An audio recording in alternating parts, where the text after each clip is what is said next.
주시는 하나님의 말씀 고린도전서 10장 31절 말씀입니다. 고린도전서 10장 31절 말씀입니다.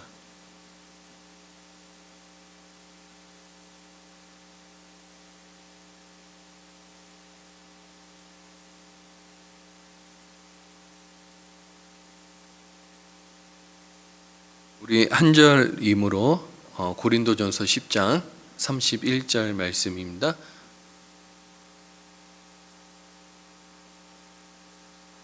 자, 우리 한 절이므로 다 같이 합독하도록 하겠습니다. 시작.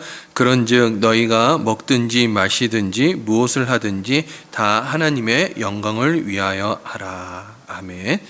저는 오늘 여러분들과 하나님의 영광을 위한 신앙 생활에 대해서 말씀을 나누도록 하겠습니다.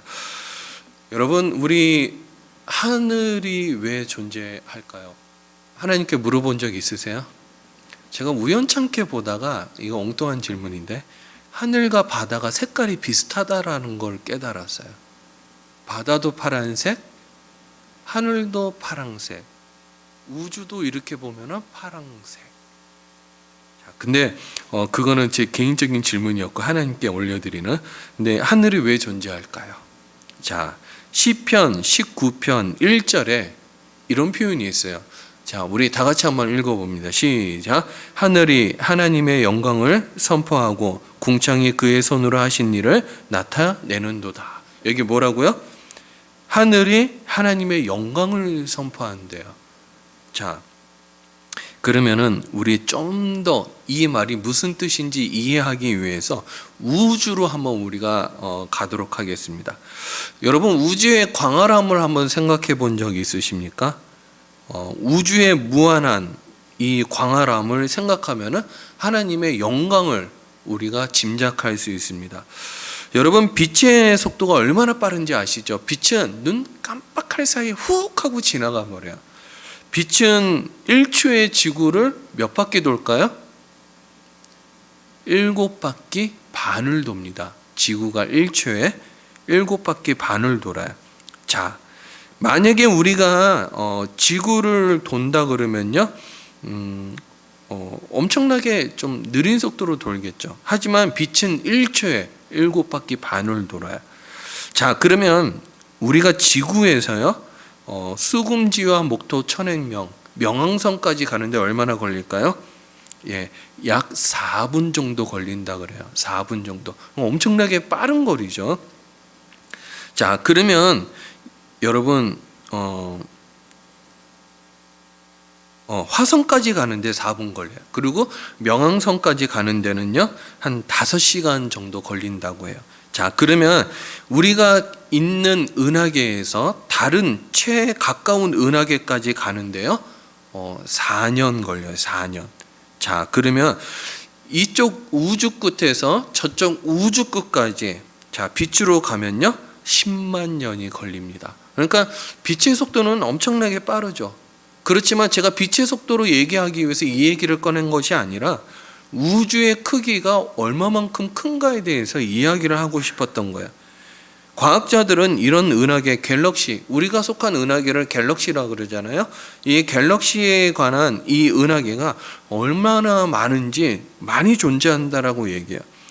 이것을 누가 만드셨을까? 이 우주, 광활한 우주를. 시편 147편 4절과 5절에 이런 표현이 있어요. 시편 147편입니다. 제가 혹시 말씀을 안 드렸군요. 자, 시편 147편 4절에 이런 표현이 있습니다. 그가 별들의 수요를 세시고 그것들을 다 이름대로 부르시는도다. 자, 그리고 5절에 이렇게 얘기해요. 우리 주는 위대하시며 능력이 많으시며 그의 지혜가 무궁하시도다. 여러분, 하나님이 이 우주 끝에서 저 우주 끝까지 별들을 다 세실 뿐 아니라 별들의 이름 하나하나까지를 다 부르신다라는 거예요. 그러니까는 시편 기자는 지금 무엇을 찬양하고 있습니까? 하나님의 지혜가 무궁하고 이 우주를 만드신 하나님의 전능하심을 외치지 않을 수가 없는 거예요. 여러분, 하나님의 크기, 하나님은 우리가 생각하는 이 엄청난 우주보다도 어떤 분이세요? 크신 분이시죠. 자, 우주의 크기를 깨닫는다 그러면은요, 우리는 하나님을 의심할 수가 없어요. 하나님의 전능하심도 의심할 수 없고요, 하나님의 지혜도 의심할 수 없고, 하나님이 이 우주의 깊이만큼이나 그 마음속에 얼마나 깊은 분인가를 우리는 깨닫게 되죠. 그런데 그 우주의 광활함, 하늘이 무엇을 선포하고 있다고요? 하나님의 영광을 선포하고 있다라는 거예요. 여러분, 사람은 무엇을 하기 위해서 태어날까요? 공부 잘해서 회사에 취직하며 결혼하고 자녀를 낳고, 자녀를 낳으면 양육하고, 그 다음에 저축하고, 노후 보장, 이게 삶의 스토리 아닙니까? 자, 이것을 하기 위해서 태어났을까요? 아닙니다. 우리는 분명하게 태어났어요. 목적을 가지고 태어났고 이유를 가지고 태어났다라는 거예요. 이사야서 43장 7절 말씀에 이렇게 표현하고 있어요. 자, 우리 이사야서 43장 7절 말씀 다 같이 한번 읽어봅니다. 시작. 내 이름으로 불려지는 모든 자 곧 내가 내 영광을 위하여 창조한 자를 오게 하라. 그를 내가 지었고 그를 내가 만들었느니라. 여러분, 우리 만드심, 하나님의 영광을 위해서 만들었다라고 얘기하고 있어요. 아담과 하와를 하나님의 에덴 동산에 지으셨죠. 에덴 동산에 지으시고 아담과 하와를 그곳에 두신 것은요, 성교를 하거나 병을 고치거나 사탄을 내쫓기 위함이 아니었어요. 하나님의 영광을 바라보고 하나님을 높이고 하나님의 영광을 누리는 하나님과 친밀한 교제를 하기 위함이었어요. 복음주의 교회에서 신앙생활하는 사람들이 존재하는 모든 이유는요, 바로 이것 때문입니다. 하나님께 영광 돌리게 하기 위함이에요. 우리가 왜 산다고요? 하나님의 영광을 위해서 살고 있어요. 여기서 영광이라는 단어에 대해서 우리가 좀 살펴볼 필요가 있는데요, 히브리어로 이 카보드라는 단어입니다. 이 카보드는 이런 뜻이 있어요. 무게, 무거움, 어려움, 훌륭한, 명성, 이런 뜻이 있고요, 또 다른 뜻으로는 빛, 광채, 풍성함, 명예라는 의미도 있습니다. 쉽게 말하면은, 종교적인 의미로 얘기하면은 우리가 이 땅에 하나님과 함께 하는 것은요, 하나님의 빛과 함께 하기 위함이고요, 그 빛을 드러내기 위함이라는 거예요. 근데 에덴 동산에서 우리가 죄를 범하자 하나님과 가까이 하지 못하게 되었고, 그 말은 곧 하나님의 영광에 이르지 못하게 된 거예요. 그래서 로마서 3장 23절은 이렇게 표현하고 있어요. 자, 우리 다 같이 한번 읽어봅니다. 시작. 모든 사람이 죄를 범하였음에 하나님의 영광에 이르지 못하더니. 예, 하나님의 영광을 드러내기보다는 우리 마음속에 우리가 만든 신으로 말미암아 우리가 그 앞에 엎드리고 있다라는 거예요. 그러면서 우리는 그것을 우상이라고 부르게 됐죠. 출애굽기 32장 4절입니다. 32장 4절. 자, 다 같이 한번 읽어보겠습니다. 시작. 아론이 그들의 손에서 금고리를 받아 부어서 조각칼로 새겨 송아지 형상을 만드니 그들이 말하되 이스라엘아, 이는 너희를 애굽 땅에서 인도하여 낸 너희의 신이로다 하는지라. 예, 참 가슴 아픈 일이죠. 그런데 지금도 구약 시대와 비슷하다라는 거예요. 우리가 만든 우리의 신, 때로는 황금 앞에 절하고 돈 앞에 절하고, 우리가 우리의 삶을 인도하는 것 앞에 우리가 무릎을 꿇고 있다라는 거예요. 로마서에서는 사람을 이렇게 지적하고 있어요. 로마서 1장 23절입니다. 다 같이 읽어봅니다. 시작. 썩어지지 아니하는 하나님의 영광을 썩어질 사람과 새와 짐승과 기어다니는 동물의 모양의 우상으로 바꾸었느니라. 예, 바꿔버렸다라는 거예요. 사람마다 자신이 만든 영광이 있죠.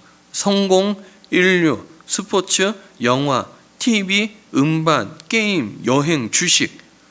여러분, 이런 말이 있습니다. 유럽에서는 전쟁이 많이 일어났어요. 로마가 처음에 이렇게 이렇게 부흥하고요, 로마가 이렇게 크게 되었을 때 게르만 민족이 로마를 무너뜨렸죠. 그리고 나중에 스페인이 또 유럽 전역을 지배하는 때도 있었고, 그 다음에 영국이 유럽 전역을 지배하는 때도 있었어요. 자, 이런 유럽 안에서는 서로 나라의 영토 전쟁, 종교 전쟁 이런 걸로 인해 가지고 서로 싸우게 됐거든요. 그러면 지금은 안 싸우고 있을까요? 그렇지 않아요. 지금 뭘로 싸우고 있을까요? 지금은 축구로 싸우고 있어요. 축구로. 여러분 축구하면 열광합니다. 열광해요. 근데 축구로 목을 매는 이유가 무엇일까요? 지금도 세계 최고의 축구 그러면 스페인이잖아요. 여러분 스페인 하면 생각나는 게 있습니까? 무적 함대죠. 무적 함대. 엄청난 함대를 이끌고 유럽 전역을 지배하던 때가 있었어요. 지금도 사람들은 자기가 만든 신으로 하나님께 영광 돌리고 있다라고 생각하고 있어요.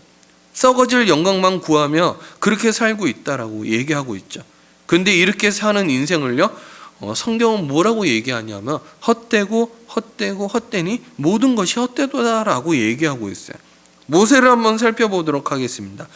광야에서 79살까지 도망자로 숨어 살고 있었어요. 초라하게 살고 있었죠. 그러나 그가 80세에 하나님을 만난 이후로는요, 위대한 인생을 살았어요. 나이가 80된 노인이 200에서 300만 되는 이스라엘 백성들을 출애굽시키는 엄청 놀라운 일을 했죠.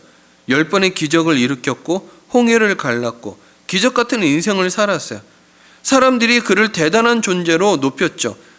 진짜 그는 그런데 그는요, 사람들의 말에 아랑곳하지 않았어요.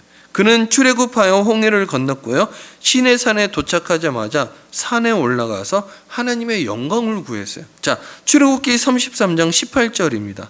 이렇게 표현하고 있죠. 다 같이 읽어봅니다. 시작. 모세가 이르되 원하건대 주의 영광을 내게 보이소서.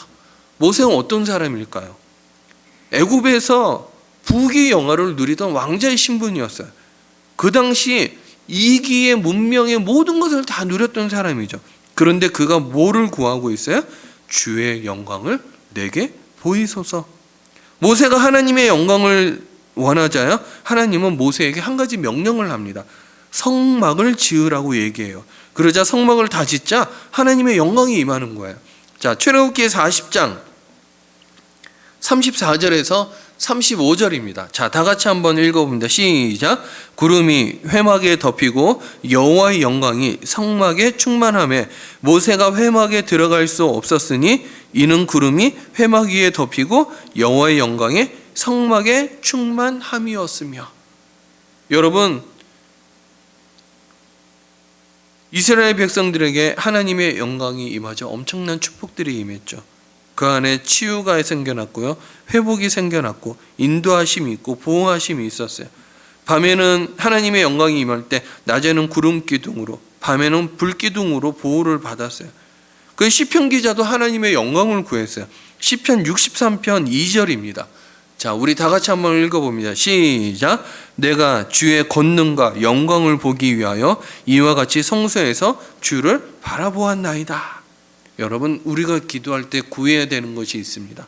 하나님의 영광을 드러내고 주의 영광을 보게 하옵소서. 여러분, 이상한 기도 같죠? 이것이 우리의 삶의 목적이 되어야 돼요. 내가 하나님의 영광을 드러내고 내가 주의 영광을 보게 하소서.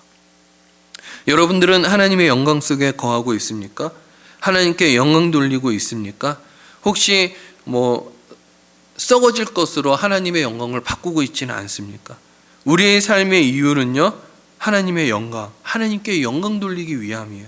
우리가 이 땅에 존재하는 이유도, 삶의 목적도요, 하나님의 영광 때문입니다. 자, 그렇다면 우리가 어떻게 하나님께 영광 돌릴 수 있는 삶을 살 수 있을까? 첫 번째, 매 순간 하나님을 의식하는 거예요. 하나님께 영광 돌리는 것은. 이 영광이라는 단어가 히브리어로 카보드라 그랬죠. 근데 헬라어는요, 이 독사라는 단어예요. 영광이 헬라어는 독사인데 어떤 뜻이 있냐 그러면요, 이 인정한다라는 의미가 있어요. 그러니까 하나님께 영광 돌리는 것은요, 매 순간 하나님을 인정하는 거예요. 사람들이 하나님을 믿는다 해도 매 순간 하나님을 인정하지 않으면요, 그는 말로만 하나님을 믿는 자죠. 그 진짜 하나님을 믿는 자가 아닙니다. 정말 하나님을 믿는 자는요, 매 순간 하나님을 인정하는 것. 손해를 보아도 정직하게 행동하는 것이 하나님을 인정하는 것이죠. 아무도 없는 곳에서 올바르게 사는 것이 하나님을 인정하는 것이죠. 죽음 앞에서도 두려워하지 않는 것이 하나님을 인정하는 것이죠. 고난 앞에서도 기뻐하는 것이 하나님을 인정하는 거예요.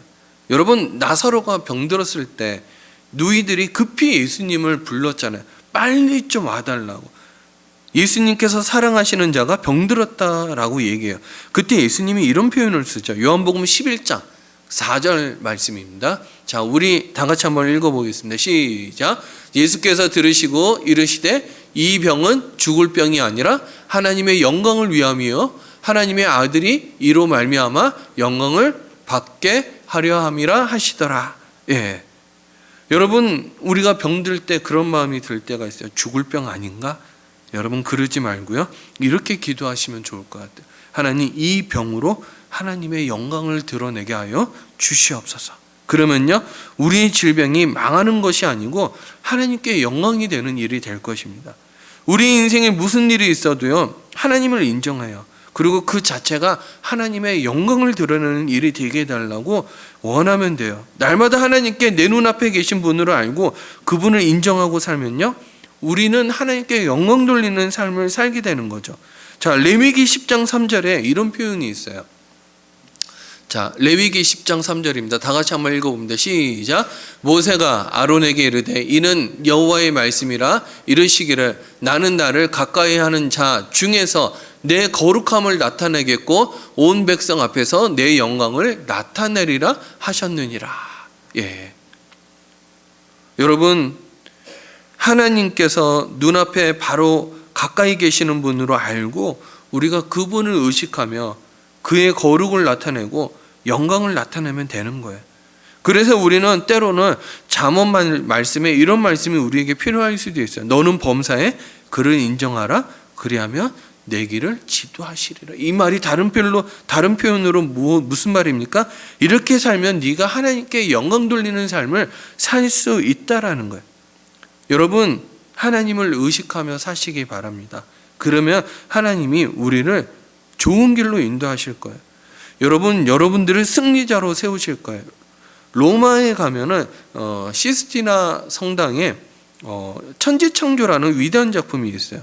바로 유명한 화가 이 미켈란젤로가 그린 그림이죠. 그는 4년 6개월 동안 거의 하루에 18시간씩, 무슨 말입니까?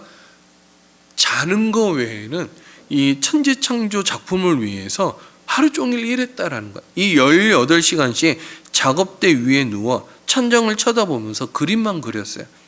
그는 그림을 그리는 동안에 이 물감이 이제 떨어질 수 있잖아요. 덜 마른 채 떨어지는 물감이 눈에 들어와 한쪽이 거의 눈이 보이지 않을 정도로 눈이 많이 아팠어요. 그럼에도 열심히 있었습니다.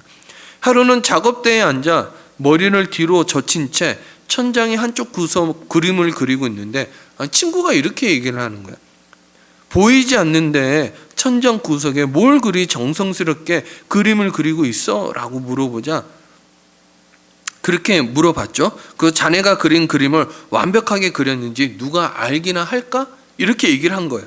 그러자 미켈란젤로가 뭐라고 대답하냐 그러면 다른 사람은 몰라도 내가 알지. 이거 되게 중요한 표현입니다.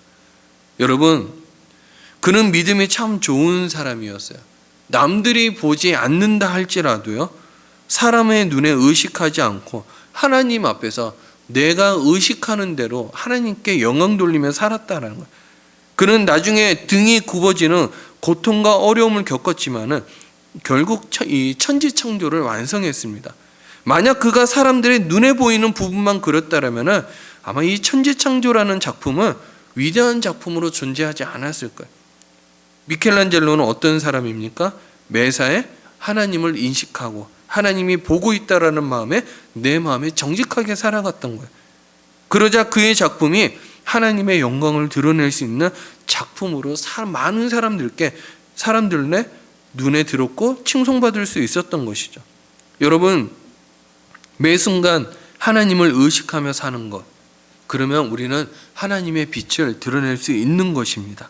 이것이 우리가 사는 방법이고요, 하나님이 우리를 보배로 만드는 방법이기도 하는 거죠. 자, 두 번째, 하나님께 영광 돌리는 신앙생활은요, 늘 모든 일에 하나님을 높이는 거예요. 자, 오늘 본문 10장 31절 우리 다 같이 한번 읽어보겠습니다. 시작. 그런즉 너희가 먹든지 마시든지 무엇을 하든지 다 하나님의 영광을 위하여 하라. 여러분, 우리는 하루하루를 살아갑니다. 또 순간순간을 살아가죠. 근데 그 일상이 참 중요하다라는 생각을 안 할 때가 있어요. 하지 않을 때가 있죠. 그런데 우리가 매 분, 매 시, 매 때 순간순간을 중요하게 생각한다 그러면요, 우리는 하나님께 영광 돌리는 삶을 살 수 있어요. 성경은 우리가 주일날만, 예배 때만 하나님을 높이는 삶을 살고 있다라고 얘기할 수도 있어요. 지금의 그리스도인들, 지금의 기독교인들이 그렇게 살고 있거든요. 근데 우리는 매 순간 하나님을 높이는 것에 대한 의식이 없다라는 거예요. 심지어 먹는 것까지도. 여러분, 기독교인들 중에 식사기도 안 하시는 분들 참 많다라는 거 모르시죠? 그냥 먹으면 되는 거 아니야? 여러분, 심지어는 먹는 것까지도 하나님의 영광을 드러낼 수 있는 방법이 있어요. 식사기도죠. 이 음식 누가 주셨냐? 내가 돈 벌어서 먹는 음식이 아니라 하나님 주시는 음식이라는 거예요. 여러분, 예수님의 삶은 전부 다가 다 하나님의 영광이었어요. 예수님이 태어나실 때, 심지어는 이 태어나심조차도 하나님의 영광이었죠. 누가복음 2장 14절입니다. 자, 우리 다 같이 한번 읽어봅니다. 시작. 지극히 높은 곳에서는 하나님께 영광이요, 땅에서는 하나님이 기뻐하신 사람들 중에 평화로다. 또 예수님이 이 땅에 오심이 하나님의 영광이라고 얘기해요. 자, 요한복음 1장 14절 말씀입니다. 다 같이 읽습니다. 말씀이 육신이 되어 우리 가운데 거하심에 우리가 그의 영광을 보니 아버지 독생자의 영광이요 은혜와 진리가 충만하더라. 예. 예수님은 십자가를 지시는 시간 앞에 두고도요, 영광의 때가 왔다라고 얘기해요. 요한복음 12장 23절입니다. 자, 다 같이 한번 읽어봅니다. 시작. 예수께서 대답하여 이르시되 인자가 영광을 얻을 때가 왔도다. 또 예수님은 자신의 죽음을 하나님의 이름을 영광스럽게 하는 일이라고 얘기해요. 요한복음 12장 28절. 자, 우리 다 같이 한번 읽어봅니다. 시작. 아버지여, 아버지의 이름을 영광스럽게 하옵소서 하시니 이에 하늘에서 소리가 나서 이르시되 내가 이미 영광스럽게 하였고 또 시 영광스럽게 하리라 하시니. 예. 여러분, 예수님의 삶 자체는 전부 다가 영광이었어요. 또 요한복음 17장 4절에 이렇게 표현해요. 아버지께서 내게 하라고 주신 일을 내가 다 이루어 아버지를 이 세상에서 뭐라고요? 영화롭게 하였사오니. 예. 여러분, 여러분들 안에 예수님이 계십니까? 그러면 우리도 모든 것에 하나님의 영광을 드러낼 수 있습니다. 예수님은 십자가를 지시기 전에 마지막 중보 기도를 하면서 제자들에게 이런 고백을 해요. 예수님의 영광을 너에게 주었다라고. 자, 요한복음 17장 22절이요. 우리 다 같이 한번 읽어봅니다. 시작. 내게 주신 영광을 내가 누구에게도 주었사오며 그들에게 주었사오니. 예, 누구예요? 제자들입니다. 제자들도 마찬가지로 그 안에 하나님의 영광이 다 있었어요. 그러므로 무엇을 하든지 하나님의 영광을 드러낼 수 있는 능력이 우리에게 있어요, 없어요? 있다라는 거예요. 세상 사람들에게는 없는 하나님의 빛이 우리 안에 있어요. 우리는 어둡게 살 자가 아니죠. 우울하게 살 자가 아닙니다. 어려움 때문에 낙심하거나 실망하지 마셨으면 좋겠어요. 왜냐하면 우리는 하나님의 영광을 드러낼 능력이 우리에게 있기 때문에 그래요.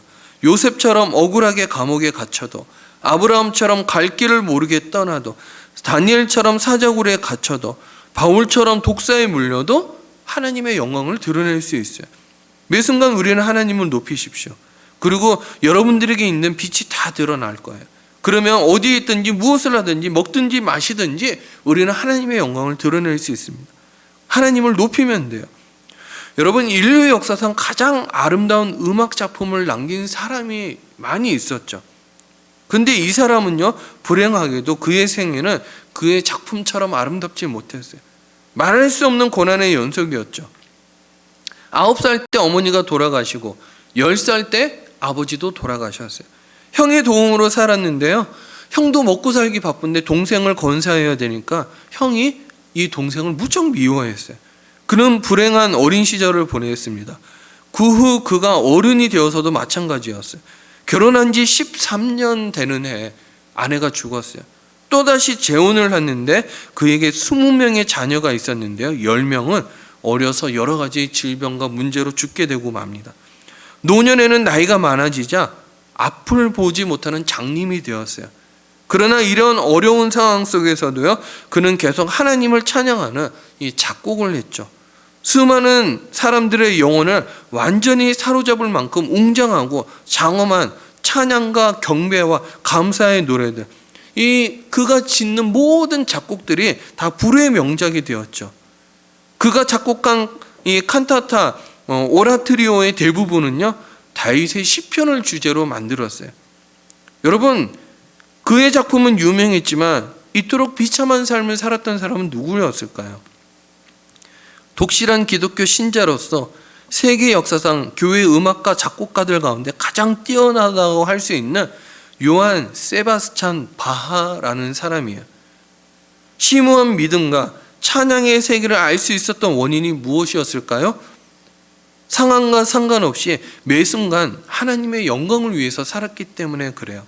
그가 작곡한 이 칸타타, 이 오라트리오의 마지막 부분에는요, 항상 이니셜이 적혀 있었어요.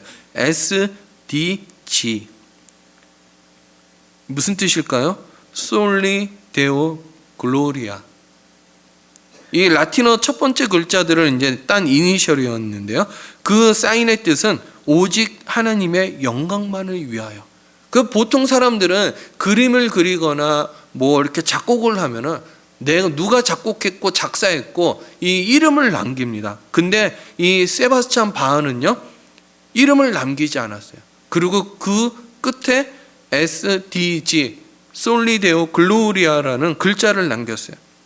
이 바하의 사인은요, 자신의 이름이 아니라 하나님께 영광이라는 말만 써놓은 거예요. 바하는 세계적으로 유명한 오르겐 연주자였으며 훌륭한 작곡가였지만은 자신의 이름을 내세우거나 자신의 유명세를 드러내지 않았습니다. 그는 오로지 하나님의 영광만 드러내길 원했죠. 바하가 존재하는 삶의 목적은요, 하나님의 영광 때문이었어요. 그래서 수많은 고통 속에서도 오로지 하나님의 영광만을 바라보았기에 불후의 곡들이 쏟아져 나왔죠.